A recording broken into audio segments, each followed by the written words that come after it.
Hello दोस्तों कुछ दिनों से मैं अपने कुछ पर्सनल काम के कारण वीडियो नहीं बना पा रही थी। उसका मुझे बहुत खेद है। लेकिन आज मैंने मेरा टाइम सही था, तो मैंने सोचा लाओ कहानी डाल देते हैं। आप लोग काफ़ी दिनों से इंतज़ार कर रहे होंगे। चलिए स्टोरी स्टार्ट करते हैं।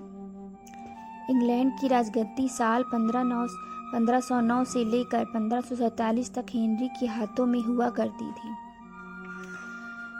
राजा हेनरी की कई पत्नियां और एलिजाबेथ व मेरी नामक 2 बेटियां थीं। इनमें से मैरी राजा की पहली पत्नी की बेटी थी। राजा हेनरी को मेरी ज़्यादा पसंद नहीं थी। वह उसके साथ बुरा व्यवहार करते थे। मैरी महल के नौकरों के साथ महल का काम करती थी।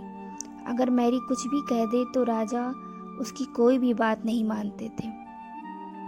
सन 1547 में जब राजा हेनरी की मौत हो गई तो प्रजा की इच्छा अनुसार 16 शताब्दी के दौरान हेनरी की पहली बेटी मैरी को इंग्लैंड की राजगद्दी दे दी गई। वह इंग्लैंड की रानी बन गई। उस समय इंग्लैंड के हालात बहुत अच्छे नहीं थे। इंग्लैंड कैथोलिक और प्रोटेस्टेंट इन 2 धर्मों के बीच में बढ़ गया था। उस समय दोनों धर्मों के बीच जंग छिड़ी हुई थी। रानी मैरी चाहती थी कि पूरी इंग्लैंड में सिर्फ एक ही धर्म हो, लेकिन लोगों ने उसकी बात मानने से साफ इनकार कर दिया था। इससे नाराज होकर रानी ने उसकी बात न मानने वालों को मौत की सज़ा सुना दी थी। वह ऐसे लोगों को जिंदा भी जला देती थी। रानी मैरी की इस क्रूरता की वजह से इंग्लैंड के लोग उससे बहुत नफरत करने लग गए। ऐसा भी कहा जाने लगा कि रानी मैरी कुंवारी जवान लड़कियों के खून से नहाती थी। उसका मानना था कि उसके खून से नहाने से वह और ज़्यादा दिनों तक जवान रह सकती है। कुछ सालों बाद रानी मैरी ने शादी कर ली और कुछ समय बाद इंग्लैंड में एक खबर आई कि रानी मैरी गर्भवती हैं और जल्द ही उनके राज्य को एक नया राजा मिल जाएगा।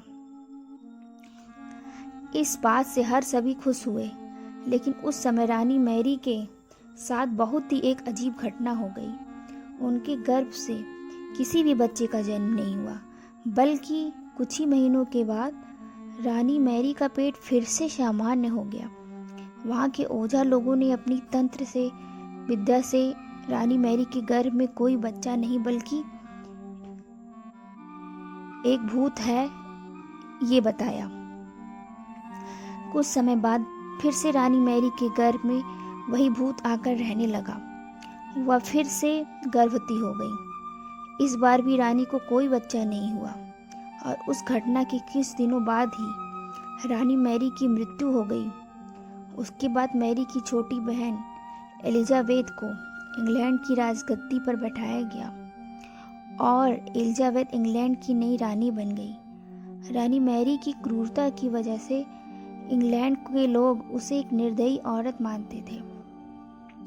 वही जब उसके गर्भ में बच्चे की जगह एक भूत का निवास होने लगा तो लोगों ने उसे शापित भी करार दे दिया था और इसी वजह से लोग उसे ब्लडी मैरी का नाम दिए। दोस्तों, ब्लडी मैरी का नाम तो आप लोग ने सुना ही होगा और मैं भी ये बचपन से ये ब्लडी मैरी के बारे में काफ़ी कविता और कहानियाँ सुनती थी। तो आज मुझे ये कहानी सुनने को मिली, किसी ने मुझे बताया, तो मैंने सोचा यही कहानी आप लोग को भी सुना देते हैं। दोस्तों, अगर मेरी कहानी आपको अच्छी लगी होगी तो प्लीज़ लाइक और सब्सक्राइब ज़रूर करिएगा और कमेंट में बताइएगा कि क्या मुझसे क्या गलती हुई है। प्लीज़ इतना ज़रूर बताइएगा। धन्यवाद।